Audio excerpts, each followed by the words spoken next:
And now for the news in detail.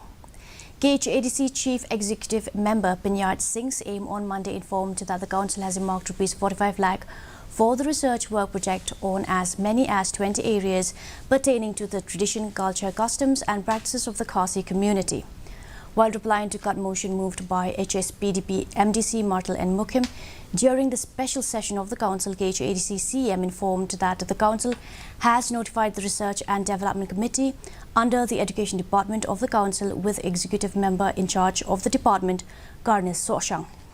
CM further informed that 20 lakh has been allotted for the major research, while ₹15 lakh has been earmarked for the minor research. TA assisting allowance to members from ABLA, secretarial and education, execution and examiners fees from ABLA, but miscellaneous from Sanpula, Sanlap. But the project was along South Sanlap, minor research, Imam Sanlap, major research, Imam Apula, but committee got Imam Sanlap, but miscellaneous from Sanlap, South Sanlap, but total Sanpula.